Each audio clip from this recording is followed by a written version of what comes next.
ನೀವು ಪಾತಾಳಕ್ಕೆ ಬಿದ್ದಾಗ ಬಹುಶಃ ನಿಮ್ಮನ್ನ ಪಕ್ಷದಿಂದ ಉಚ್ಚಾಟನೆ ಮಾಡಿ ನಿಮಗೆ ಅನ್ಯಾಯ ಮಾಡ್ತು. ಅದೇ BJP ಇವತ್ತು ನೀವು ಪಕ್ಷಕ್ಕೆ ಬರ್ತೀನಿ ಅಂದಾಗ ಅಥವಾ ಅವರೇ ಕರೆದಾಗ ರೆಡ್ ಕಾರ್ಪೆಟ್ ಹಾಕ್ಬಿಟ್ಟು ನಿಮ್ಮನ್ನು ವೆಲ್ಕಮ್ ಮಾಡ್ತಿದೆ. ಅವತ್ತಿನ BJPಗೂ ಇವತ್ತಿನ BJPಗೂ ಭಾಳ ವ್ಯತ್ಯಾಸ ಇದೆ. ಅವತ್ತಿನ BJPಗೆ ಬಹುಶಃ ತಾವೊಬ್ಬರೇ ಭ್ರಷ್ಟಾಚಾರಿ ಅನ್ನೋ ಆರೋಪ ಹೊತ್ತಂಥ ವ್ಯಕ್ತಿಯಾಗಿದ್ದರೆ ಇವತ್ತು BJP ಪೂರ್ತಿ ಪ್ರಶ್ನೆ ತುಂಬಿಕೊಂಡಿದ್ದಾರೆ. ಅವತ್ತಿಗೂ ಇವತ್ತಿಗೂ ನಿಮಗೇನು ವ್ಯತ್ಯಾಸ ಕಾಣ್ತಿದೆ? ನಡೆದಿರೋ ಏನೇ ಘಟನೆಗಳೇನಿದ್ರೂ ಕೂಡ ನಮ್ಮ ಹಣೆಯಲ್ಲಿ ಅದು ಲಿಖಿತ, ಅದನ್ನು ನಾವು ಸ್ವೀಕಾರ ಮಾಡಬೇಕು, ಸ್ವೀಕಾರ ಮಾಡಿದ್ದೀನಿ. ಹಾಗಾಗಿ ಯಾವುದ್ರ ಬಗ್ಗೆ ಕೂಡ ನನಗೆ ಎಲ್ಲಿಯೂ ಕೂಡ ಆ ಒಂದು ಪಶ್ಚಾತ್ತಾಪ ಆಗಲಿ ಇನ್ನೊಂದಾಗಲಿ ಹೀಗೆಲ್ಲ ಆಗಬೇಕಾಗಿತ್ತು, ಹೀಗೆಲ್ಲ ನಡ್ಕೋಬೇಕಾಗಿತ್ತು ನನ್ನ ಜೊತೆ ಇವರು ಅನ್ನೋದೆಲ್ಲ ಕೂಡ ನಾವು ಅನ್ಕೋಬೋದಾಗಲಿ, ಬಟ್ ದೇವ್ರು ನಮ್ಮ ಜೊತೆ ಯಾರ್ಯಾರು ಹೇಗೆ ನಡ್ಕೋಬೇಕು ಅಂತೇಳಿ ಬರೆದಿದ್ರೆ ಅದು ಹಾಗೇ ಆಗುತ್ತೆ. ಸೊ ಹಾಗಾಗಿ ಅದನ್ನೆಲ್ಲ ಸ್ವೀಕಾರ ಮಾಡ್ಕೊಂಡು ನಾನು ನೀವು ರಾಜ್ಯ BJPಯ ಬಗ್ಗೆ ಯಡಿಯೂರಪ್ಪನವ್ರ ಬಗ್ಗೆ ಒಂದು ಸ್ವಲ್ಪ ಏನೋ ನೆಗೆಟಿವ್ ಮಾತಾಡ್ತೀರಿ ಅಂತ ನಿರೀಕ್ಷೆಯಲ್ಲಿ ಅವರಿದ್ದಾರೆ. ಇಲ್ಲಿ ಯಾವತ್ತಿಗೂ ಸಾಧ್ಯನೇ ಇಲ್ಲ. ಯಾಕಂದರೆ ಕರ್ನಾಟಕ BJP ಅದನ್ನು ಹೇಳ್ತೀನಿ ನಾನು ನಿಮಗೆ.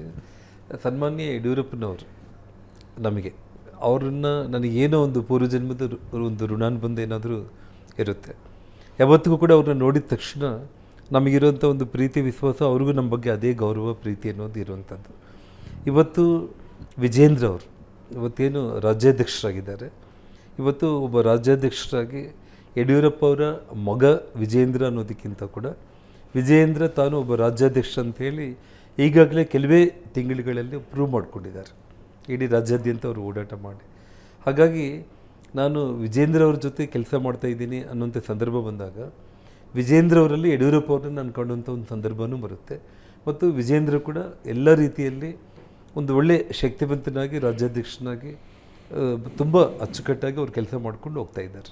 ಅವ್ರ ಜೊತೆಯಲ್ಲಿ ಕೆಲಸ ಮಾಡಲಿಕ್ಕೆ ಒಂದು ಕುಟುಂಬ ಸದಸ್ಯನು ಅನ್ನೋಂಥ ಒಂದು ಭಾವನೆಯೇ ಬಿಟ್ಟರೆ ನನಗೆ ಯಾವುದೇ ಒಂದು ರೀತಿ ನನಗೆ ತುಂಬ ಸಂತೋಷವಾಗಿ ನಾನು ಕೆಲಸ ಮಾಡ್ತಾಯಿದ್ದೀನಿ. ಎಸ್, ಪರಿಸ್ಥಿತಿಗಳು ಹೆಂಗೆಲ್ಲ ಬದಲಾಗ್ತವೆ ಅನ್ನೋದಕ್ಕೆ ಇದು ಒಂದು ಉದಾಹರಣೆ. ಯಡಿಯೂರಪ್ಪನವರು ಮುಖ್ಯಮಂತ್ರಿ ಆಗಿದ್ದಾಗ ಅವ್ರನ್ನ ಕೆಳಗಿಳಿಸೋದಕ್ಕೆ 40 ಶಾಸಕರನ್ನ ಕರ್ಕೊಂಡು ನೀವು ಹೈದರಾಬಾದಿಗೆ ಹೋಗಿ ಕೂತ್ಕೊಂಡಿದ್ರಿ.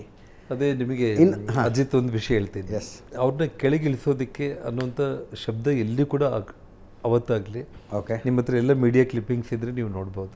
ಓಕೆ, ಸ್ವಲ್ಪ ಅವ್ರ ಸುತ್ತಮುತ್ತಲ ಕೆಲವೊಂದು ವಾತಾವರಣ ತುಂಬ ಒಂದು ಅನಾನುಕೂಲತೆಯಿಂದ ಕೂಡಿದ್ದಾಗ ಅದನ್ನು ಸ್ವಲ್ಪ ಬದಲಾಯಿಸ್ಕೊಂಡು ಅವರೇ ಮುಂದೆ ಬರೀಬೇಕನ್ನೋದು ನಾವು ಇಟ್ಟಿದ್ದೇ ಆಗಲಿ. ಯಾವತ್ತೂ ಕೂಡ ಅವ್ರನ್ನ ಕೆಳಗಿಳಿಸಬೇಕು ಅನ್ನೋಂಥ ಒಂದು ಮಾತು ಯಾವತ್ತೂ ಕೂಡ ನನ್ನ ಬಾಯಿಂದ ಬಂದಿಲ್ಲ. ಅವ್ರ ಸುತ್ತಮುತ್ತಲ ಕೆಲವೊಂದು ವ್ಯಕ್ತಿಗಳು ಆ ಸಂದರ್ಭ ಅದನ್ನು ಬದಲಾಯಿಸ್ಕೋಬೇಕು ಅನ್ನೋಂಥದ್ದನ್ನು ಮಾತ್ರ ನಾನು ಅವತ್ತು ಲಾಲ್ ಕೃಷ್ಣ ಅದ್ವಾನಿ ಅವ್ರ ಹತ್ರ ನಾನು ಹೋಗಿ ಪ್ರಸ್ತಾಪ ಮಾಡಿದ್ದೆ.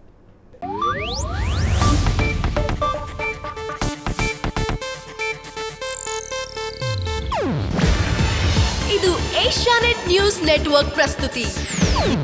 ನೀವು ನೋಡ್ತಿದ್ದೀರಾ ಏಷ್ಯಾನೆಟ್ ಸುವರ್ಣ ನ್ಯೂಸ್.